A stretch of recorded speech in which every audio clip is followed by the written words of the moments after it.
Bismillahirrahmanirrahim. Faslun. Wa yadkhulu ala syaikhihi kamilal hisal. Atau wa yambaghi ayat khula, takdirnya begitu itu. Wa yadkhula, dan seyogyanya pelajar masuk. Wa yadkhula, dan pelajar masuk ala syaikhihi, untuk menemui gurunya di majelisnya, di kelasnya, kamilal hisali, dengan sempurna sifat-sifatnya, pakai baju yang sopan, akhlak yang mulia, pakai minyak wangi, sebagainya. Muttasifan, dengan bersifatan, bima, dengan sifat-sifat dzakarnahu, yang aku telah menyebutkannya, fil muallimi, di dalam adab-adab, fil muallimi, dalam adabnya pengajar. Ya, adabnya pengajar secara umum juga adabnya pelajar. Mutatahiran, dalam kondisi bersuci. Di ngaji, di samping bajunya sopan, bersifat dengan sifat-sifat mulia, tidak ngobrol dengan orang sekelilingnya, berwudu. Musta'milan, dalam kondisi memakai lisiwaki, kepada siwak. Dalam fatwa mazhab Syafi'i, kesunahan siwak itu jauh lebih tinggi daripada kesunahan bersorban. Hadis-hadis yang bercerita mengenai fadilahnya bersiwak, sholat dilipatkan 70 kali karena bersiwak. Kemudian Nabi akhir hidup beliau bersiwak. Kemudian Nabi bersabda, andaikan aku tidak memberatkan umatku, akan saya perintahkan untuk bersiwak. Itu adalah hadis-hadis yang muktamad, hadis-hadis yang kuat. Maka dalam bab-bab fikih kita ada bab khusus, bab bersiwak biasanya, karena memang itu penting. Mengenai pakai surban, fatwanya Imam Ibnu Hajar Al-Haytami, disunahkan ketika mau sholat dan ketika berdandan, untuk menghadiri majelis-majelis apa berdandan. Selain itu bisa kembali pada hukumnya, itu adalah umumnya pakaiannya orang Arab, yaitu mubah yang baik. Mengenai bersiwak, bersorban, sholat menjadi 70 kali lipat pahalanya, itu dianggap hadisnya oleh Imam Sakhawi tidak layak untuk digunakan walaupun dalam fadilah amal. Maka di antara kesunahan bagi pria itu bersorban atau bertopi. Tidak bisa dikatakan bertopi lebih rendah sunahnya daripada bersorban, atau bersorban lebih tinggi sunahnya daripada bertopi. Itu kurang lebih fatwa yang dipakai banyak ulama di seluruh dunia, ulama madzhabul arba'ah. Farighun, orang yang farigh, orang yang ngosongkan dirinya, minal umuri syaghilati, dari perkara-perkara yang menyibukkan. Sowan pada syekh, memang disiapkan diri, jangan membawa kesibukan di majelis itu. Sowan malah bawa tasbih wiritan sendiri, sowan apalagi zaman sekarang bawa HP, main HP sendiri, itu satu hal yang tidak sesuai dengan sopan santun ketemu dengan ustaz. Wa alla yadkhula bighairi isti'dzan, dan supaya dia tidak masuk ke majelisnya syekh tanpa ada minta izin. Idza kana syaikhu fi makanin yuhtaju fihi ila isti'dzan. Yahtaju juga boleh. Kalau adanya syekhnya itu di tempat yang diperlukan dalam tempat itu kepada minta izin.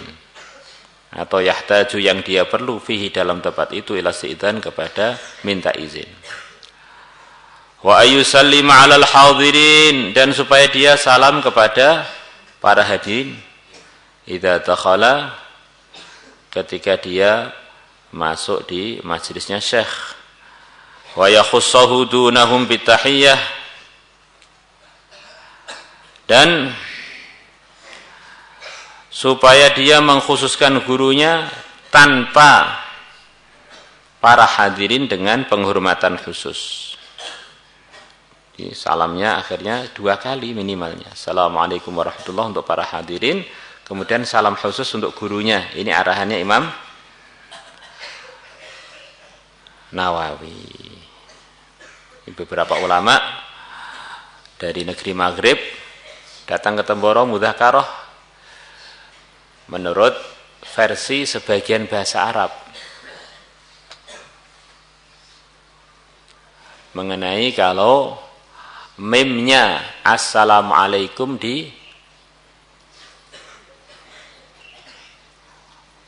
dihidupkan dengan ditambah wawu, maka kalau itu dihidupkan ditambah wawu assalamualaikum warahmatullah, itu dalam sebagian versi bahasa Arab seperti kamu itu salam pada orang per orang di majelis itu.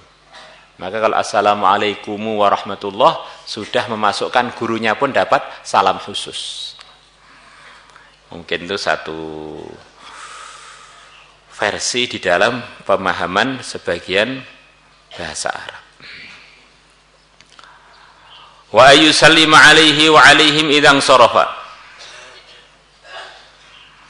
dan supaya dia salam alaihi atas gurunya, wa alaihim dan atas para hadirin idzan sarafa kalau dia mau meninggalkan majelis. Wah, salamnya 4 kali berarti. Nah, di Indonesia itu enggak biasa lah, kadang-kadang karena enggak biasa kita harus ikut kebiasaan supaya kita ini pengennya sopan, jangan sampai orang pada salah paham. Ya, datang salam, keluar salam. Datang sopan, keluar sopan. Bahkan kalau datang dalam kondisi gurunya sudah ngajar, salam malah ganggu majelis. Asyaghil la yushghal, orang sedang sibuk enggak boleh disibukkan. Maka kita menunda salam kita supaya enggak ganggu majelis.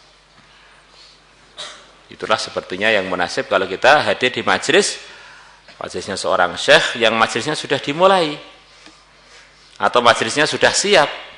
Kalau per orang setiap masuk salam kan malah merepotkan. Maka pakai arahan yang lain, asyaghil la yushghal, orang yang sedang sibuk jangan kamu sibukkan untuk menjawab salam kamu. Karena salamnya sunnah, jawabnya wajib.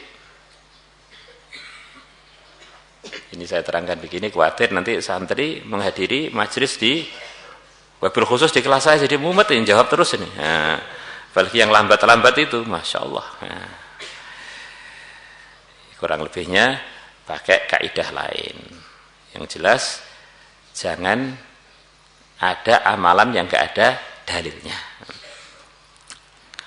Kama fil hadis, sebagaimana telah datang dalam sebuah hadis, falasatil ula, maka tidaklah salam yang pertama bi ahaqqa, dengan lebih berhak untuk ditunaikan minatsaniyati, ketimbang salam yang kedua. Jadi salam ketika datang ke majelis itu disunahkan. Begitu pula salam ketika meninggalkan majelis. Mana yang lebih penting? Dua-duanya penting. Karena orang ketika hadir di majelis itu perlu semuanya dapat keselamatan, rahmat dan barokah dari Allah. Begitu pula ketika mau meninggalkan majelis, perlu itu. Maka dua-duanya penting. Kalau waktu hadir nggak dapat keselamatan, sayang dan berkah dari Allah, nanti majelisnya jadi berantakan. Maksudnya bagus, ketika pulang nggak dijaga, nggak diselamatkan, nggak diberkahi, maka majelisnya bisa gunanya tidak maksimal. Wala yatahatta, dan janganlah dia melangkahi riqaban nas, leher-lehernya nas, para hadirin yang hadir di situ itu. Jangan melangkah-langkah melewati badannya banyak orang, ini nggak sopan. Bal yajlisu, tetapi dia duduk haitsu yang tahi bihil majlisu, di tempat yang berakhir dengannya majlis tersebut. Datangnya akhir ya duduk di akhir, datangnya di pertengahan duduk di pertengahan. Jangan melangkai orang datangnya akhir pengennya di depan, kecuali ada alasannya yang bisa diterima. Illa ayyadzana lahu asy-syaikhu fit taqaddum, kecuali gurunya mengizinkan untuknya untuk maju. Aw ya'lama, atau dia tahu min halihim, dari kondisinya para hadirin, itsara dzalika, mengalah urusan itu. Para hadirin memang sudah maklum kalau dia datang walaupun akhir, senangnya kalau dia ini di depan.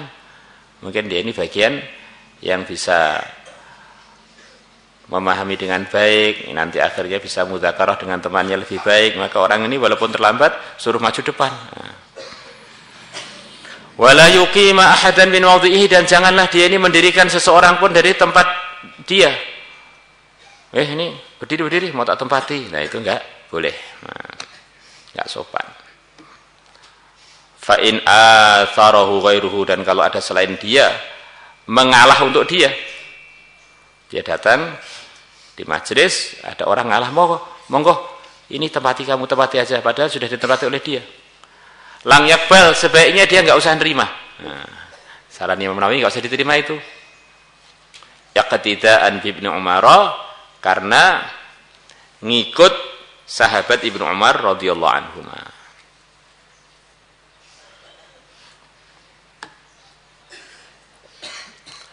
Iktidaan bin Umar radhiyallahu anhu. Tentu urusan begini ini setiap majelis bisa berbeda. Mungkin ada sebagian orang di majelis itu kalau dia tidak menerima ikromnya tadi jadi enggak baik, atau majelisnya jadi kurang sesuai. Ada rombongan pergi ke satu negeri, orang negeri itu kalau ngekrom makanan kok enggak diterima, menyinggung. Akhirnya karena enggak ikromnya enggak diterima, rombongan itu enggak diterima di seluruh daerah itu karena rombongannya enggak mau diikrom. Ada sebagian orang di majelis itu kalau minta kompor mati malah ngeresahkan kampung itu. Maka setiap keadaan arahannya sebetulnya bisa berbeda-beda.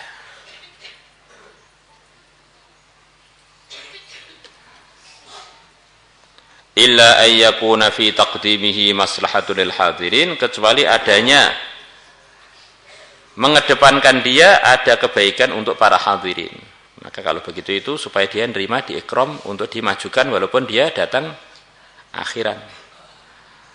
Aw amarahu syaikhu bidzalika, atau gurunya memerintahkan dia untuk itu walaupun datangnya lambat, syekhnya nyuruh di depan ya, dia ikut di depan. Wala yajlisa, ada an yang di ngatah pada an, wa yang bagi alla yajlisa. Dan sepantasnya supaya dia tidak duduk fi wasatil halaqati, di tengah-tengah lingkaran. Illa li daruratin, kecuali karena darurat.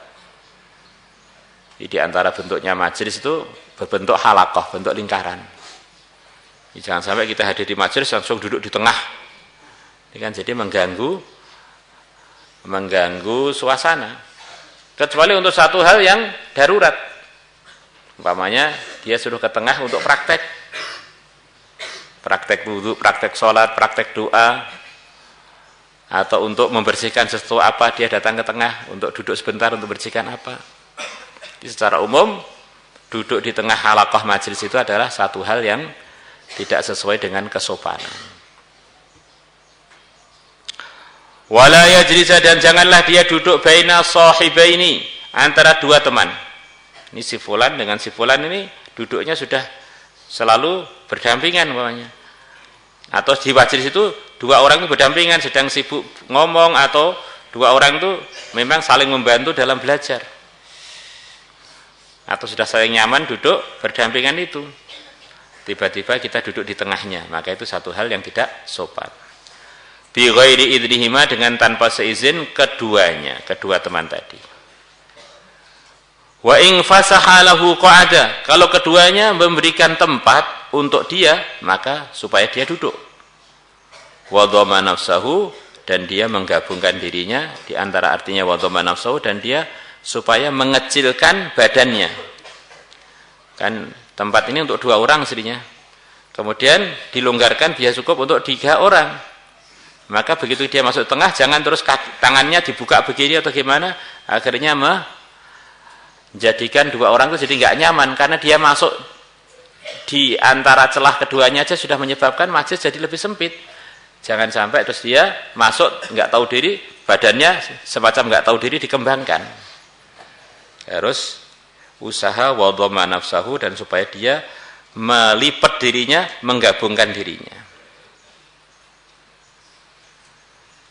Wallahu a'lam bishawab. Ringkasnya, adab-adabnya seseorang pada sesuatu itu sebetulnya pembuktian bahwa orang itu menghargai sesuatu tersebut. Dan bagi orang iman tidak ada yang lebih berharga melebihi agama, melebihi majelis agama, melebihi pengajar agama. Maka di antara bukti kita ini yakin bahwa agama itu mulia, maka kita hormati majelis agama, pengajar agama, kitab-kitab agama, ruangan-ruangan untuk belajar agama, meja-meja yang untuk kita gunakan fasilitas belajar agama. Ketidakpedulian kepada kesopan santunan itu bisa menunjukkan memang kita dengan hal tersebut tidak menghormati. Maka sejak dulu di antara cerita-ceritanya orang-orang yang manfaat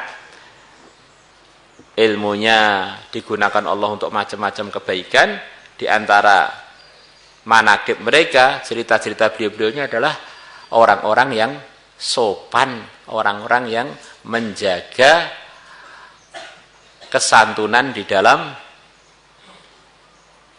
sikapnya pada agama atau apa saja yang berkaitan dengan agama. Seperti ceritanya Imam Ahmad ketika beliau dengan teman-temannya pergi untuk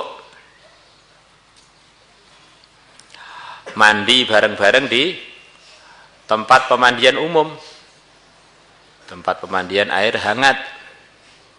Maka teman-temannya Imam Ahmad kebanyakan tidak pakai adab-adab sunnah, bahkan copot baju kelihatan auratnya langsung mandi begitu saja. Maka diceritakan Imam Ahmad yang tetap menjaga sunnah ittizar, apa itu, pakai basahan ketika teman-temannya nggak pakai hal tersebut. Beliau mempraktekkan sopan santun agama di waktu orang-orang tidak perhatian urusan itu. Maka malamnya Imam Ahmad mimpi. Imam Ahmad mimpi ketemu malaikat Jibril. Kurang lebihnya begitu itu. Atau ketemu malaikat saja. Kemudian diomongi, Ahmad, karena kamu menjaga salah satu sunnah ketika orang-orang nggak peduli dengan sunnah itu, maka Allah akan pilih kamu untuk jadi pimpinan di dalam menjaga sunnah. Ini masih ketika beliau awal-awal belajar. Akhirnya Muhammad cerita mengenai dirinya sendiri, saya ini oleh Allah tuh disenengkan, seneng banget ngapalkan hadis itu, sampai umpama nggak ada pahalanya pun saya ini sudah seneng bisa ngapalkan hadis itu. Sampai ngapalkan hadis menjadi hobi beliau yang tertinggi. Sampai beliau hafal 1 juta hadis atau bahkan lebih. Awalnya Allah pilih beliau karena menjaga salah satu sunnah, akhirnya Allah jadikan beliau menjadi pimpinan penjaga sunnah. Dan salah satu pimpinan Madzhabul Arba'ah. Di antara murid beliau itu Imam Bukhari itu salah satu murid beliau. Ini satu gambaran pentingnya kita menjaga kesopanan. Harapannya kita dipilih oleh Allah untuk selalu dalam ridhonya. Maka dulu ada cerita di sini, ini ada penjajah Jepang yang kejam di daerah Madiun sekitarnya. Penjajah Jepang Jepang itu diantara kekejamannya, tokoh-tokoh yang dianggap membahayakan perjuangan mereka, penjajahan mereka ditangkapi. Maka ada salah satu ulama diputuskan untuk ditangkap. Maka ada salah satu muridnya itu berpikir, wah ini kalau Pak Yai ditangkap siapa yang ngajar? Siapa yang rawat pondok? Maka dia memberanikan diri ngaku sebagai kiai tersebut supaya dia ditangkap. Akhirnya karena dia punya sikap siap membela agama, membela ustadz agama, akhirnya dari orang tadi muncul keturunan-keturunan yang suka ngaji jadi kiai-kiai sampai sekarang nggak putus-putus. Ini salah satu gambaran sebetulnya sikap kita kepada agama itulah yang nanti akan jadi masa depan kita ini nanti beragama atau jauh dengan agama. Termasuk keluarga besar kita, keturunan-keturunan kita. Maka urusan agama jangan tidak beradab, khawatir kita nanti tidak tergunakan untuk kebaikan. Salatullah